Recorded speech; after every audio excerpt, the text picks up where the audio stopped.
Anthony Bourdain. He was a celebrity chef who made a name for himself traveling the world making these documentaries about food and culture and people. He'd written books. He was famous. He was successful. He was wealthy. And in 2018, at the age of 61, he hung himself in his hotel room. How is it that someone that was successful by almost any metric could have felt so hopeless that he made the decision to take his own life? If traveling the world, doing what you love, being rich and successful doesn't make you happy, doesn't give you meaning, then what does? Let's take a look at what the Bible has to say.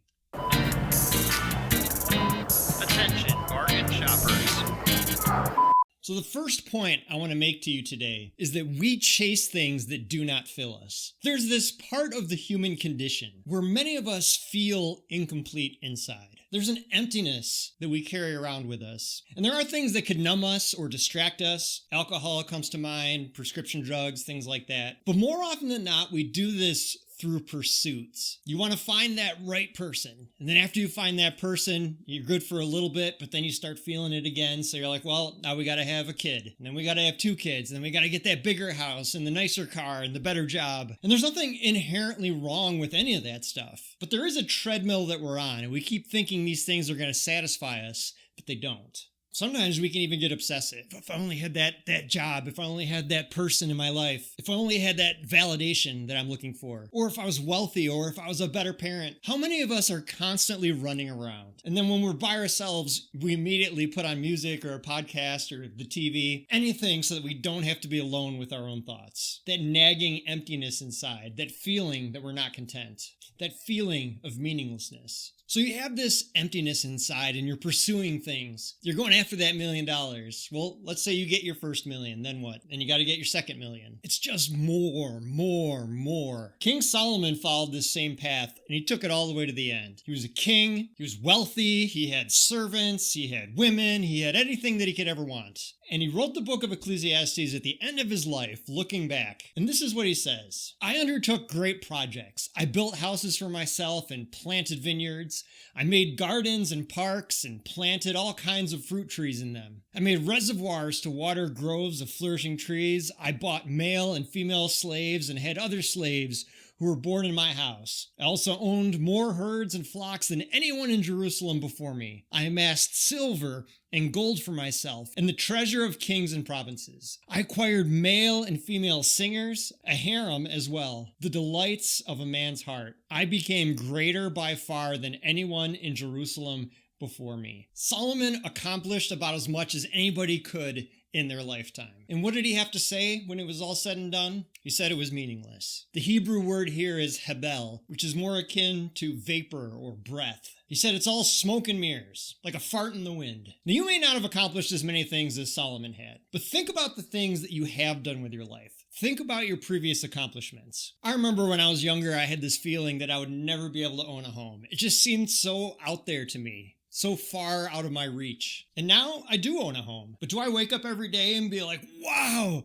I own a home? I mean, don't get me wrong, I'm grateful for it. But now I see all the projects that need to be done, all the things that need to be fixed. It's always something more. Think about the external things in your life that you have sought after and you've gotten. Did they make you feel content? Did they satisfy you? Did they bring you meaning? Or is it now just on to the next thing? Here's the thing. You can't fix what's on the inside with things that are on the outside. Acquiring things doesn't work. Achieving isn't the answer. All these external things that you're reaching for are not going to fill that void. You're thinking, I'm here, I feel lack, but if I could just get here, then everything will be okay. What Solomon is saying is that he followed this path all the way to its conclusion. And when he got to the end, he realized that all this stuff that he went after was totally meaningless. He continues on. He says, I denied myself nothing my eyes desired. I refused my heart no pleasure.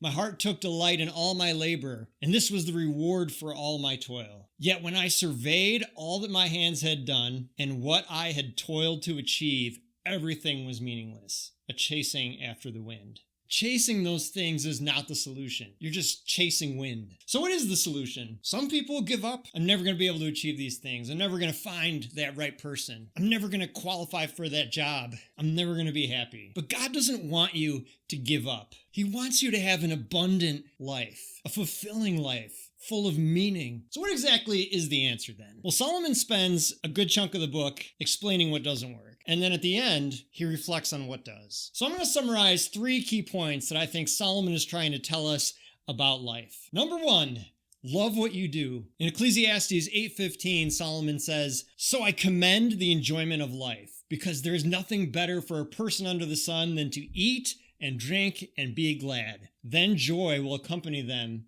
in their toil all the days of the life God has given them under the sun."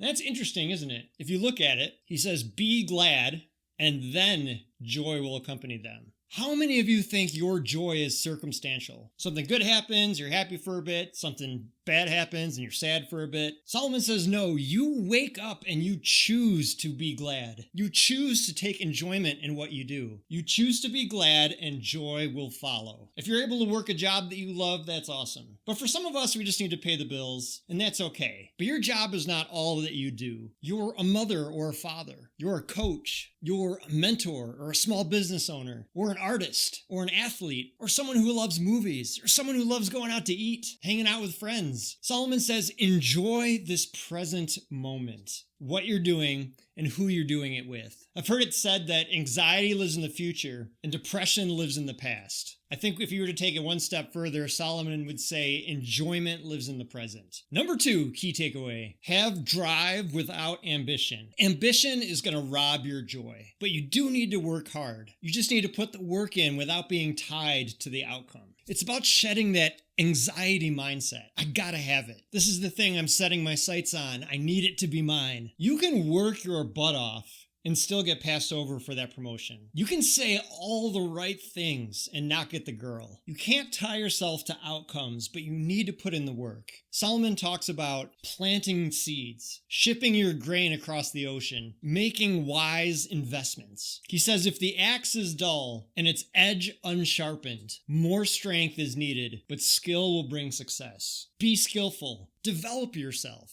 but hold it with an open hand. Disaster may strike. He says things might not work out, or God could bless you with abundance. So love what you do, have drive without ambition, and third, do good. The very last thing Solomon says in Ecclesiastes, this summary of everything he has learned, he says, honor God because God judges our actions. God doesn't judge your feelings. He judges your actions. The meaning of life is to do something meaningful. You're not going to be fulfilled if you're just existing. You need to do something that's meaningful. And that's going to look different for everyone. I mean, it doesn't have to be this grandiose thing. It could be as simple as a kind word to a stranger, or not giving into anger, or something like giving to the poor, planting a church, or volunteering somewhere. The more generous you are, the better you will feel. So hopefully this video was meaningful to you. If it was, please feel free to like and subscribe. It does help out the channel. I'm going to post the verses that we used today in the description below. My name's Adam. This is Bargain Bin Theology. And remember,